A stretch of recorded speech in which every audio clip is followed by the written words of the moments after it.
In this video, I'm going to show you how to manually install WordPress using SFTP, that's Secure File Transfer Protocol. And I'm going to be using FileZilla, which is a free FTP client that you can get at filezilla-project.org. And this is, of course, if you don't already have an FTP client. But if you are going to use FileZilla and you get to this page, be sure to use the client download button, not the server, because you want client, not server. Now, in addition to the FTP client, we also need to head over to wordpress.org/download to download the most recent version of WordPress. And there's some additional goodies on this page too that you might want to bookmark for future reference. It might answer some questions that I may not cover during this video. Let's go ahead and download WordPress while we're here. Navigate to a location on your computer where you want to download that file to, and click on Save. That downloads it because it's only about 7 megabytes, so it shouldn't take too long. And let me give you a quick overview of what we're going to be doing here.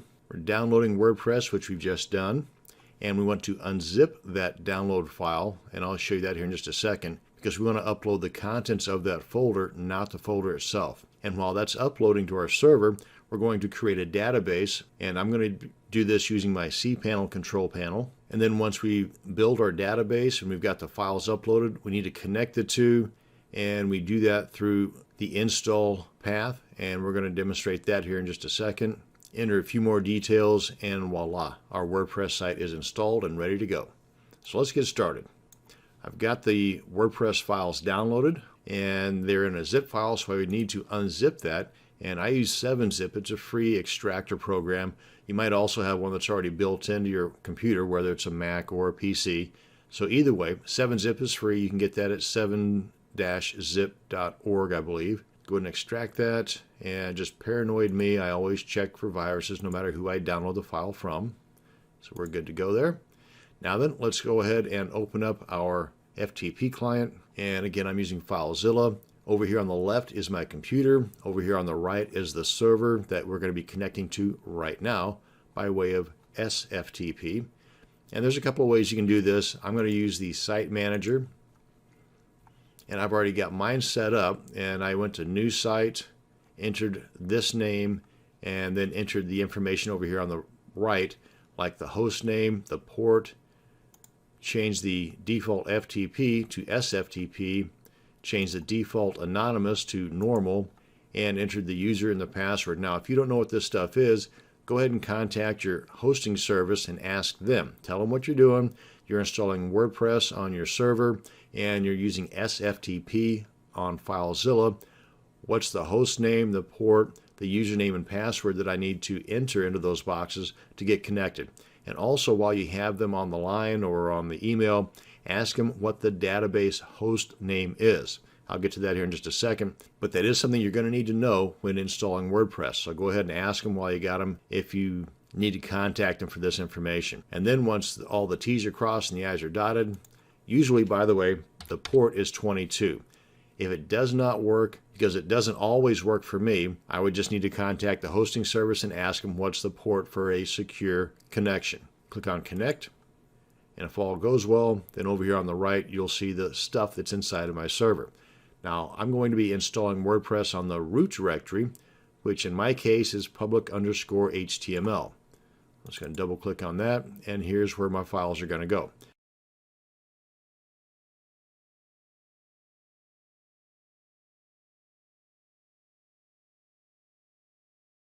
Now then, over here on the left, I want to open up the folder that I've downloaded that WordPress folder to and have unzipped it.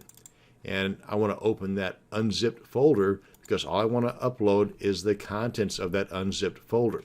So I select the top folder, hold the Shift key down on my keyboard, select the bottom file, and then left click, hold, and drag all these guys over here to the right. And that begins the upload process. As you can see, it's a little over 1,200 files. So that's going to take, depending upon the internet speed, anywhere between a couple of minutes if you're really fast to 10 to even 15 minutes if you've got a mediocre internet connection. Well, by the way, on FileZilla, you know that you're connected securely if over here on the lower right corner, you've got this padlock here that when you hover over it, it says the connection is encrypted. Click icon for details. That's just off the video, but that's what it says. Okay, so while this is uploading, we're going to head over to our cPanel and build our database. Now, I've already logged into my cPanel control panel. Come on down here till you get to MySQL databases. Click on that. Now we want to create a database name, a database username, and record both of those items and the password. Let's go ahead and do that now. Now the database name and username can be anything. Now there are some naming restrictions, but if you enter something incorrectly, you'll get an error message and tell you what needs to be fixed. Then I want to copy the stuff in between those double quotes and record that because we're going to need that here in a minute. I'm going to go ahead and paste that right here.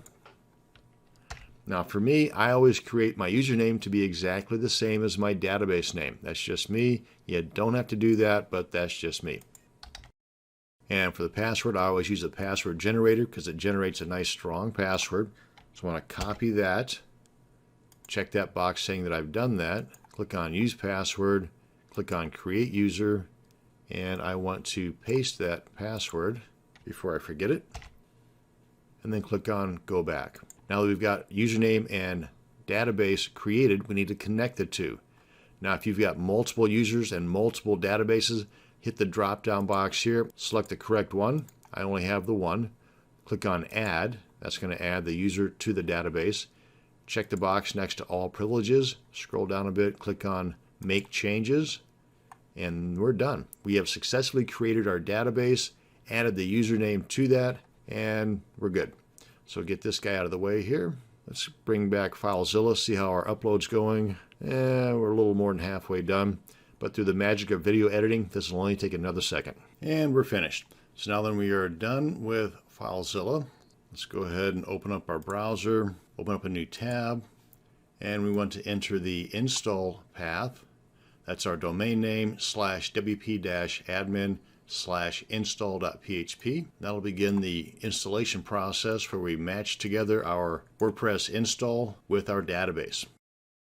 And if everything worked properly, we'll get this pop-up asking us to select the language we want our WordPress site to be in. I'm going to stick with English. Click on Continue.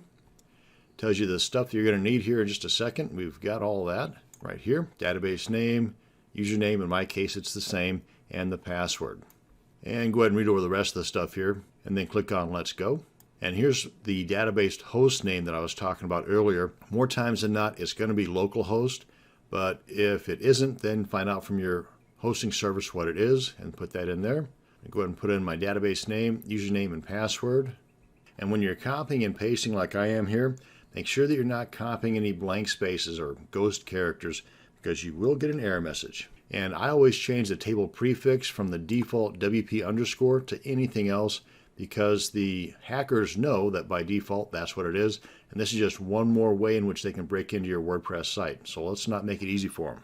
And then click on Submit. Oh, and by the way, also for another reason to change the table prefix is if you're going to be running multiple WordPress installations, but that's the makings of a different video altogether. So just for security reasons, change the table prefix. Click on Submit. And now then click on Run the Install. And we're going to need to enter the site title, a username, which should not be admin, should be anything other than admin, and gives you some little hints right here on what you can use. And we want to copy the username and the password onto our text document here, because we're going to need that to log in here in just a second. And you want to also enter an email address. Make sure the email address you have here is a good one that you will be able to access. And I always uncheck this box here until I'm done building my WordPress site. I don't want the search engines to index it. I don't want the world to know about my site until I want them to. And I'll show you here in a second how you can reactivate this inside of WordPress. So let's go ahead and enter these details and then click on Install WordPress. And that's my robo form that keeps popping up there. And if everything goes right, we get this. Now then, let's click on Login. Enter the information we recorded, like our username and password. Now, don't get these confused with the username and password for our database. That's a whole different ball of wax. We want the login stuff for our WordPress site. And you can check this box here next to Remember Me or not. And then click on Login.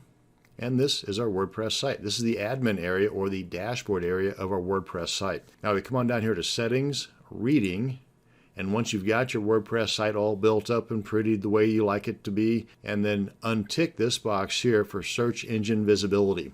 Because whenever I untick that box during the install process, that automatically ticked this box that says discourage search engines from indexing this site. Well, whenever you want the world to know about your site, come on back in here, untick that box, click on Save Changes, and you're solid. And that's going to bring us to the end of this video on manually installing WordPress using SFTP and FileZilla. Thanks for watching, and you have a great day.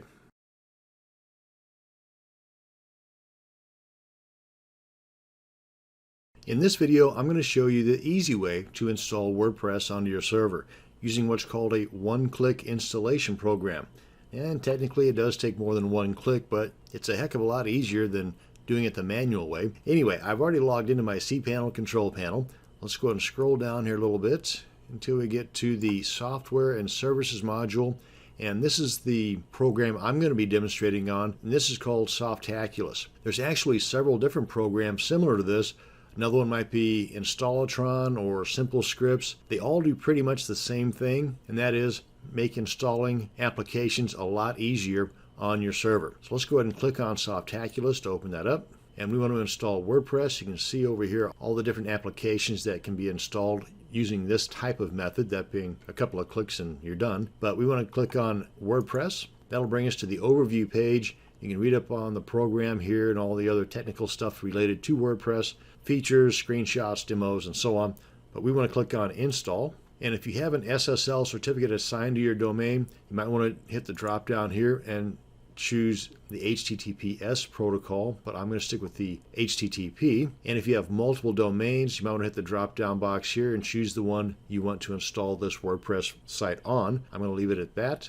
And if you want to install WordPress on a subdirectory named WP or blog or members or whatever, then just type the name in here. And as it says here, that directory cannot exist because this program will automatically create that directory and install WordPress inside of that directory. I myself am going to install it on my root directory, meaning that to get to my WordPress site, all you have to do is type in the domain name and boom, you're right there on my WordPress site. Now, that said, you can do both. You can install WordPress on your main domain, then come back in here and install another WordPress site inside of a subdirectory on that domain. For that matter, you can do it multiple times, but that's the makings of a different video altogether. So for now, I'm just going to leave that blank. Come on down here to database settings. I am going to change the table prefix to something other than the default WP underscore for security reasons, because any hacker that's worth his salt knows that the default table prefix is WP underscore, and that just gives them one more way in which they can break into your site. Now, I've got this text document here I'm going to be copying and pasting stuff onto, like the username and password, for example, to be able to log into our WordPress site here in just a second. The site settings, the site name and description, you can enter that here. I'm going to leave this alone for now. You can change this inside of the WordPress admin area and to the admin account where you create your username and your password to be able to log into your site. You do not want to have admin as your username, so change that to anything other than admin. And the password, you want this to be a nice strong password. You can use this key over here to help you out. That'll just generate a random string of text like uppercase, lowercase letters, numbers, special characters, and this gives you a 60 out of 100 in strength. To increase that, just start adding additional characters. I'm going to go ahead and copy and paste this onto my text document over here. And the admin email, you want to make sure that this is a working email address that you have access to. Then choose the language you want your WordPress site to be in. And under Select Plugins, Limit Login Attempts has not been updated for a couple of years, but it's a solid layer of security to be added to my WordPress site, because basically it helps prevent people from guessing repeatedly your username and your password until they actually break into your site. So I'm going to go ahead and check that box to have that plugin automatically installed. Now, this option is not available on all one-click installation programs, so you might want to note this particular plugin so that after your WordPress site is installed, you go ahead and install and activate this plugin as well. Now, under Advanced Options, just go ahead and click on that to open it up. You can change the database name here if you want. I'm going to leave it alone. Then you have these other options here where you can disable update notifications, auto upgrade. Check that box to automatically upgrade your core WordPress install. Same with the WordPress plugins and themes that are also installed on your site. I myself leave these unchecked. This is a personal preference. I would much rather be a little more in control of how things are done on my site than just to have them automatically done, but that's totally up to you. Automated backups and backup rotation. If you are not using a third-party backup program, then this is a good tool to have in place. Depending upon the amount of content that you add to your site on a regular basis, you may want to choose backup once a day, once a week, or once a month. And if you do, then you have this backup rotation. 4 is a good number to go with. Basically what happens here is if you choose 4, then the 5th backup that takes place, the oldest backup is automatically deleted from your server, so you only have 4 on your server at any one time. Unlimited is not a good idea because you'll just end up bogging down your server with all those backups. But I'm going to go ahead and leave this as don't backup because I'm going to be using a third-party backup tool for mine. And under themes, if you want to select a theme at this point, you can do that. This is an option that you can take care of inside of your installed WordPress program at a later date. Until then, the default WordPress theme is automatically installed and activated as soon as we hit the install button, which I'm going to do now. And boom, we're done. That actually was the one-click part of the one-click installation. Now, if you want to check out the site, you just click this link here. Rather bland at this point, but that's our WordPress site. And to log into your WordPress site, just click on the administrative URL, into the username and the password. And this pops up because I had also installed that limit login attempts plugin. And if you attempt 4 times to incorrectly guess a username and or password, you're going to be locked out. So enter the username and password, click on login, and you can check the box there for remember me if you want or not. And this is our dashboard area or the administrator part of our site. And that's going to bring us to the end of this video on installing WordPress on your server the easy way using one of the one-click installation programs. Thanks for watching and you have a great day.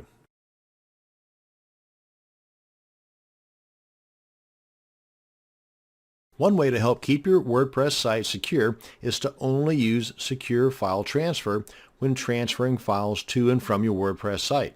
Now, if you are manually installing your WordPress site using an FTP client, kind of like FileZilla, like what I'm going to be demonstrating with here, then only use SFTP. That's S as in secure, FTP. Now, if you are, for example, prompted within your WordPress site to supply your FTP credentials in order to update plugins and or the WordPress files, then instead of doing it that way, go ahead and use your outside FTP client like FileZilla and only use the SFTP option. Now in this demo, I'm going to show you just how easy and fast it is to set up the free FileZilla FTP client software for secure file transfer. Now I've already downloaded, installed, and opened up my FileZilla program. Come on up here to File. Oh wait, before we do that, let me bring in my handy dandy little timer here. Show you just how fast it is of that easy and fast part I was talking about. Come on up here to File, go to Site Manager. I'm going to go to New Site. And you don't really have to do it this way, but I'm going to keep things permanent in here, at least for this demo. So I'm going to go ahead and give this one a name. And you can name it whatever you want. And over here, put in your host name. Now, if you were given a host name like ftp.mydomainname.com or whatever, or www, then you do not want to put in any prefix. You want to leave off the ftp dot or the www dot and only put in the domain part .com or .net or whatever your host was. And this is information you get, by the way, from your web hosting service when you first purchase your hosting account. Now under port, this is where it got a little hairy for me. I put in port 22. That's what you're supposed to do with secure transfer or for the SFTP. But that did not work for me, so I contacted my hosting company, which is what you want to do if it doesn't work for you. And they told me, well, for me, I need a different number, 7978. Now here under protocol, hit that drop down, go to SFTP, and the rest of the stuff here is just like you would normally log in to your normal FTP account. Under login type, I'm going to go with normal, And under user and password, just put in the username and password that was given to you by your hosting account. And that's what I'm going to do now, copying and pasting. Now, whenever you're copying and pasting like I do, then you want to make sure that you're not adding any additional white marks or blank spaces to the beginning or to the end of that password or username.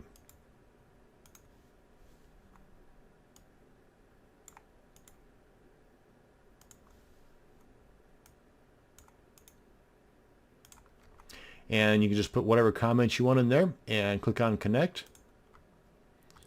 And you'll know that you're connected securely by down here in the lower right corner, you'll see a little padlock there. And that is how quick and easy it is to set up your secure file transfer, or SFTP, using the free FileZilla FTP client. Thanks for watching, and you have a great day.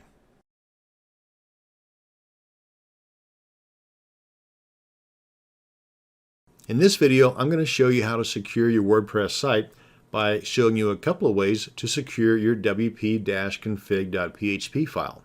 One way we're going to do that is by moving it from where it is to where the bad guys can't find it. Now, since there are arguments on both sides of the fence that doing this will secure your site or doing this will not secure your site, I'm also going to show you another way to secure your config file by adding some code to your .htaccess file. So let's go ahead and get started, but before we do, I want to give you a little public service announcement.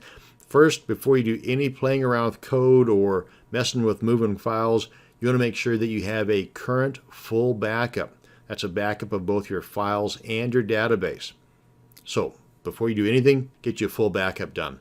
Secondly, the moving of the wp-config.php file will not work at all. Matter of fact, it will break your site if your WordPress site is installed on a subdomain or if it's a multi-site setup. So that's another reason why I want to show you another way of securing your config file by adding code to your .htaccess file, just in case your WordPress site is installed on a subdirectory or is a multi-site setup. Because again, if it is a subdirectory or it's a multi-site setup, do not do the moving of the config file.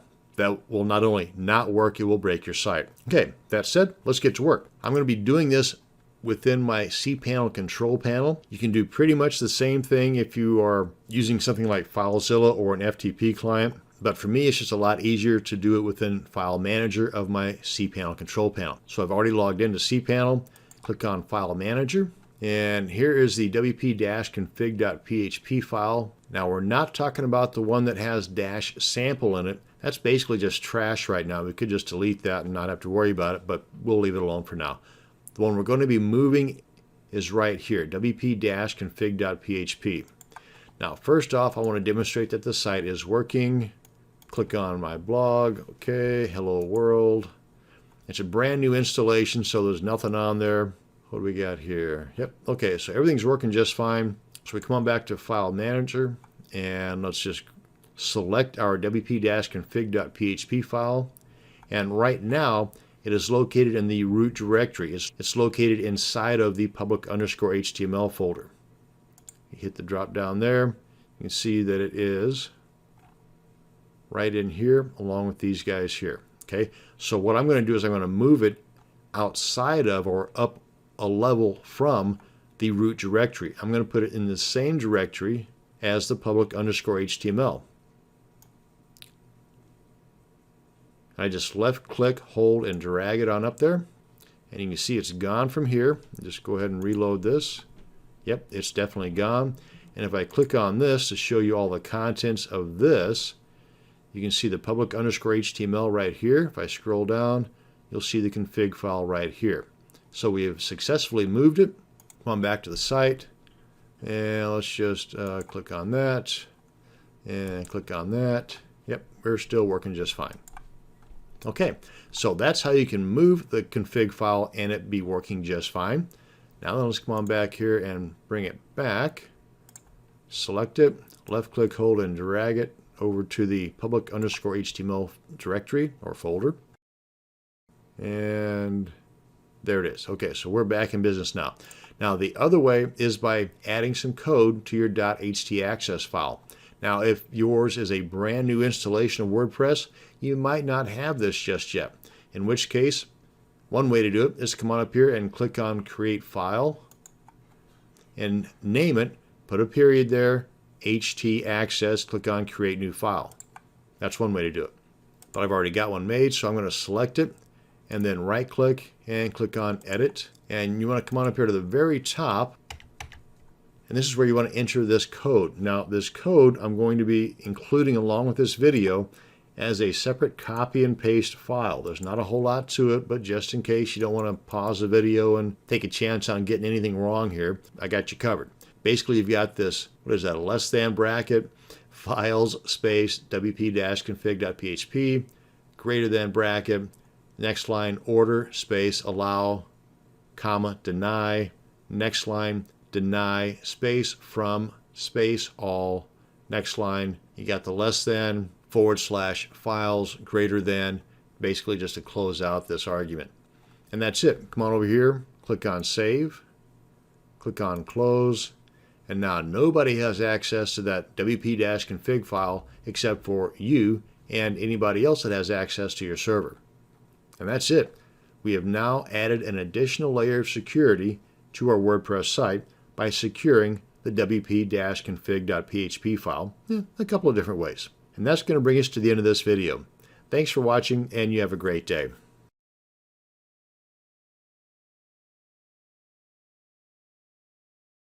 This video is going to show you how to secure your WordPress site by making it even harder for the hackers to break into your site.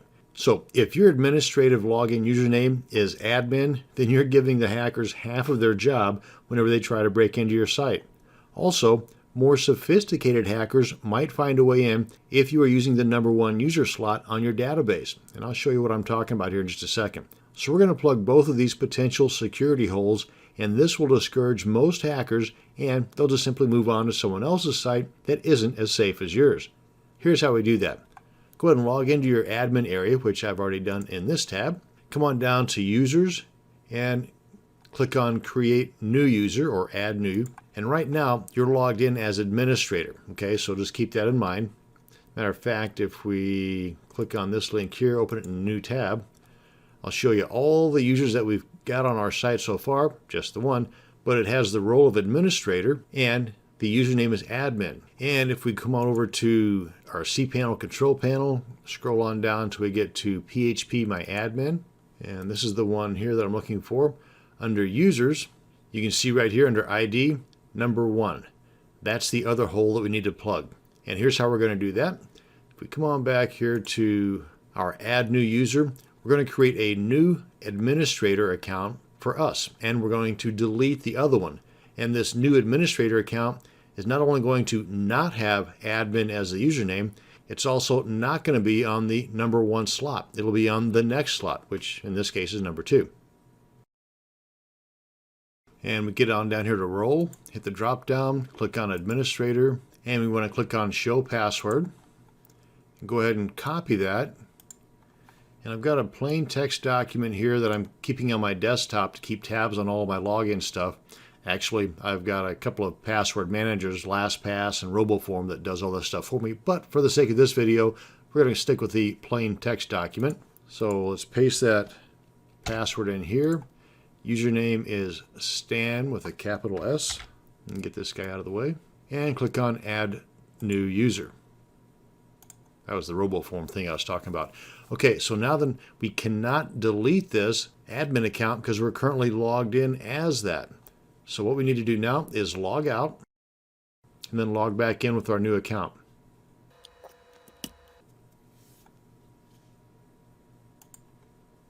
And now come on back to users, all users.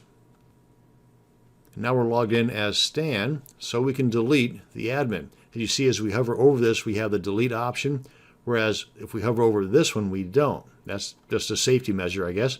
But go ahead and click on delete, delete all content. Actually, let's go ahead and keep the sample stuff and associate it to the new user. Click on confirm deletion and bye-bye admin. Now if we come on back over here to our database and then come on back to users, you can see that we are now in the #2 slot for users. and we no longer have the user login as admin. So those potential security holes are now plugged. And that's going to bring us to the end of this video. Thanks for watching, and you have a great day.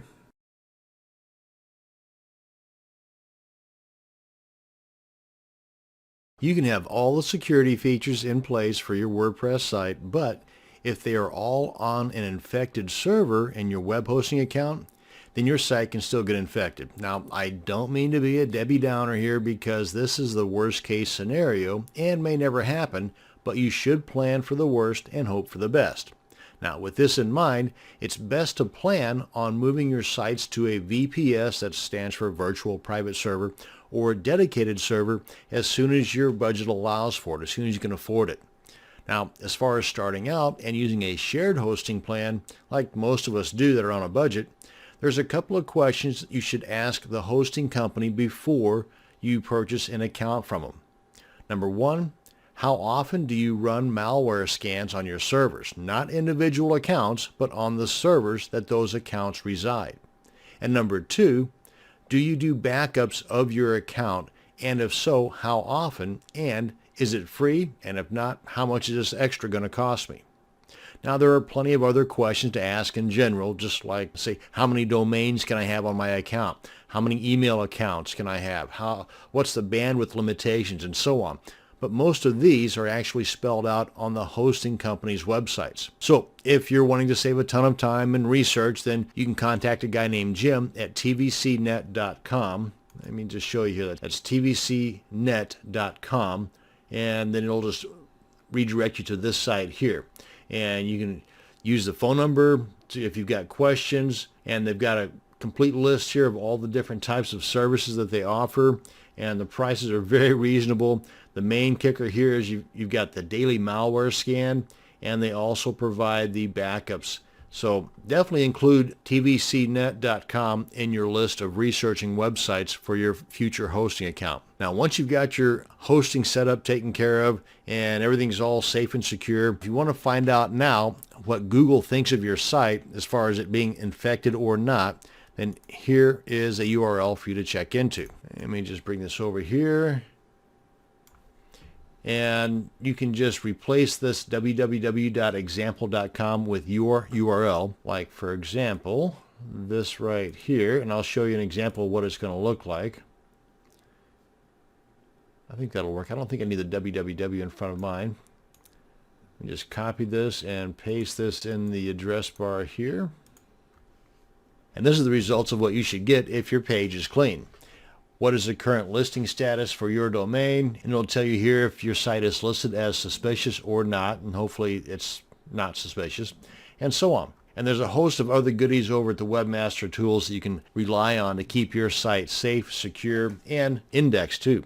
But that's a story for a different video. Now, if you already have a hosting company and do not want to move, then you might want to consider some type of site monitoring service. And you can set one up like what I'm about to show you, and it's free. Or there are free services and there are paid services that'll monitor your website on a constant basis. Now, both paid and free have their pros and cons, and you can do a search for website monitoring service and come up with a little over 150 million results. So there's no shortages of options to choose from here. But let's go ahead and look at a way that you can do this for free, and it's going to take less than 5 minutes to set up. And this is called Google Alerts for Malware. So what you want to first figure out is a list of all the keywords that you want Google to alert you about if they happen to pop up on your site. For example, if your WordPress site has nothing to do whatsoever with pharmaceuticals, and you want to be alerted the first time that something ends up on your site having to do with Cialis or Viagra or porn or any other type of keyword that you know you didn't have anything to do with putting on your site, and it shows up there. If you want to be alerted to that, here's how you do it. Let me go ahead and pull in my handy dandy little timer here, set at 5 minutes.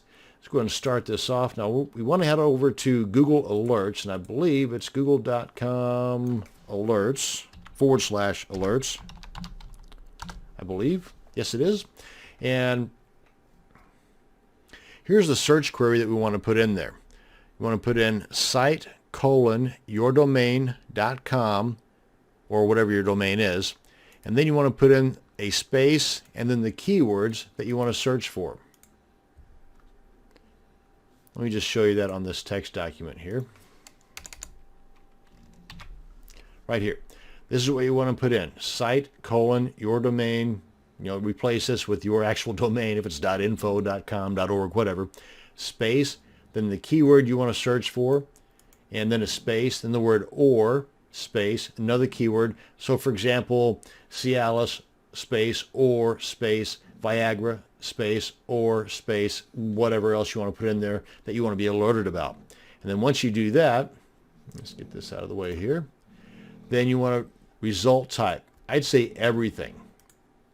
And you can always come back and adjust this later if you're just getting too much information. Hopefully you won't get any information. That's the goal here. How often? I'd say at least once a day. And because remember, this is free, so why not? How many? Only the best results? I'd say all results. And then your email address that you want the alerts to be sent to. Then click on Create Alert, and you're good to go. Now, if you have several alerts in here, because maybe you're fluent with Google Alerts, then you can go here to Manage Your Alerts to go in and edit any alerts that you have set up, or to see if you need to make any adjustments on any of those current alerts you've got already created. And there you go. You see, you're able to do this site monitoring for free in under 5 minutes. And that's going to bring us to the end of this video on site monitoring and web hosting the secure way. Thanks for watching. You have a great day.